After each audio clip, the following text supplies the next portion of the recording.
Hi, it's Lucy here, and if you've ever made a beautiful handmade card and thought, I wish the gift wrap looked just as good, this is for you. I'm turning a sheet of designer paper into something special, adding masculine embellishments and finishing it off with fun layered details that tie it all together. And this idea actually came about while I was about to wrap a gift for my dad. And I love how it turned out. I'll be doing this again in the future, probably feminine ones too.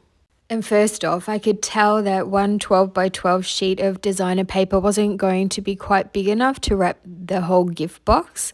So I measured the top of the box and cut a piece of paper to fit just that section. I happened to have a duplicate sheet of the same paper, which made things easy, but you could totally use a coordinating pattern or even something contrasting for a more interesting look. And I added that piece to the top, which will actually become the bottom once it's wrapped, and then continued wrapping the rest of the box as usual. And because the paper's a bit thicker, I made sure to pinch along all the edges to get nice crisp folds and help it stay in place. It really makes the wrapping look more polished, especially with the heavier paper like this. I could see that the two sides would just meet in the middle, but then I went and folded the ends the wrong way, so I didn't get as much coverage out of them as I could have. And I'm sharing these little hiccups so you don't make the same mistakes. I even cut a small square from one corner before realizing that if I'd just folded the paper differently, I could have made it work without trimming anything. And instead of folding the overlap into the ends like I normally would, I ended up taking the longest point of the end and folding it up to meet the other points on the top of the box. And from there, it was easier to figure out the best way to fold everything neatly. And honestly, I nearly gave up on the video at that point, but I'm so glad I didn't. We only get better with practice, right? So I'm still kicking myself for cutting that square, but hey, at least now we've all learned from it and won't do it again next time. My dad didn't notice, or at least he didn't say anything.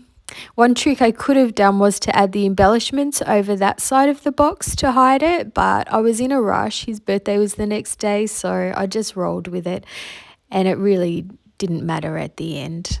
I used double-sided tape sparingly. It helps keep things neat and also makes it easier for the recipient to open the gift. If you only tape one side of each flap, they can just lift the other sides without tearing anything. I did think about adding the little square back where I'd cut it, but it just looked more obvious, so I left it.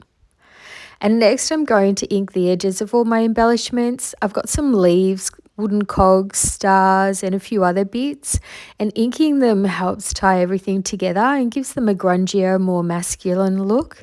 I'm using either vintage photo or frayed burlap distress oxide ink to ink the edges of everything.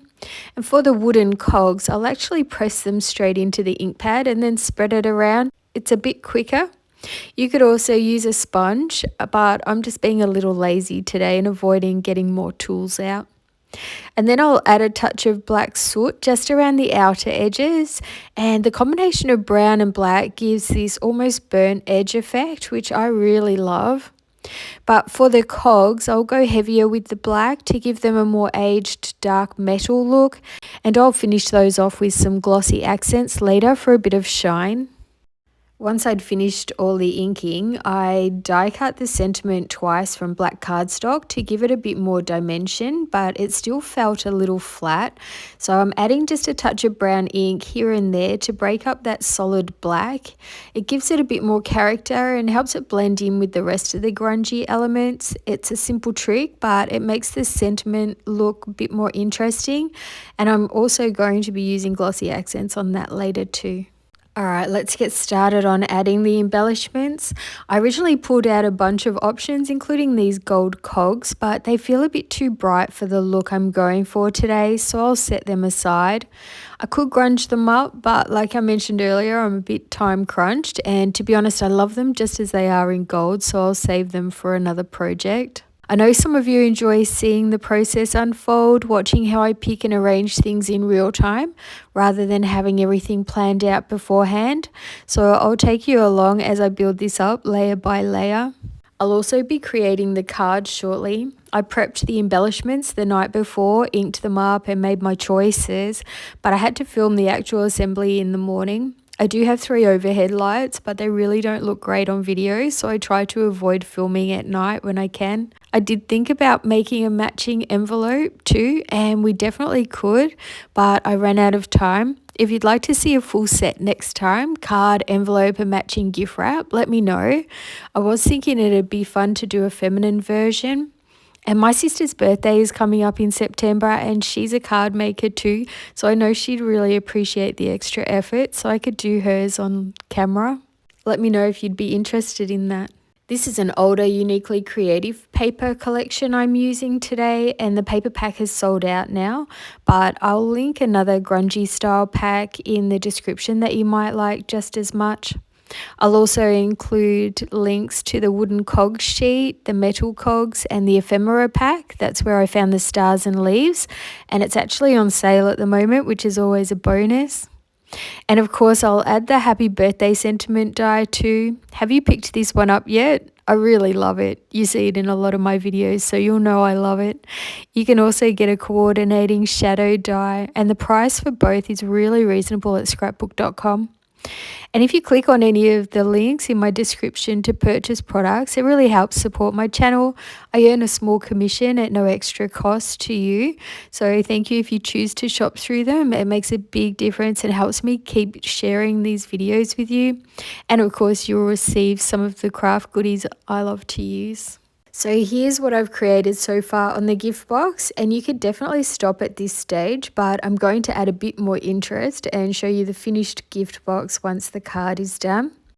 And this is the base of the card I created the night before. I inked heavily around the edges of the paper I used on the card front, starting with brown ink and then adding black to really deepen that grungy look.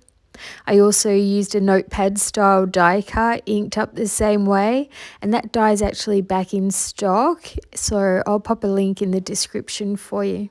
I've already added the sentiments, and all the embellishments like the stars, leaves and cogs were pre-inked the same way as when I was working on the gift wrap, so now I just need to arrange and glue them down.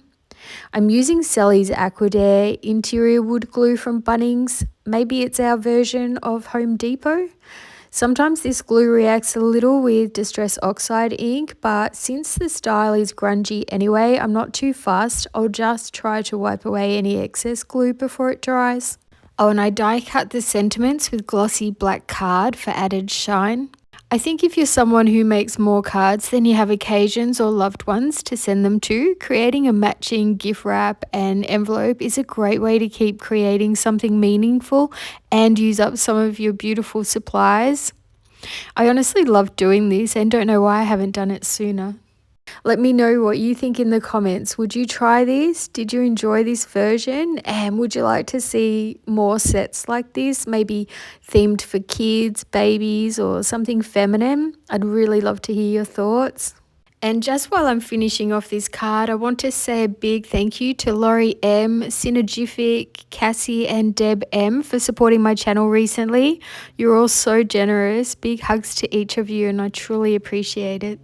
And here's a close-up of the finished card. I also added glossy accents to lots of the pieces. Okay, so let's take a look at the card and gift box side by side.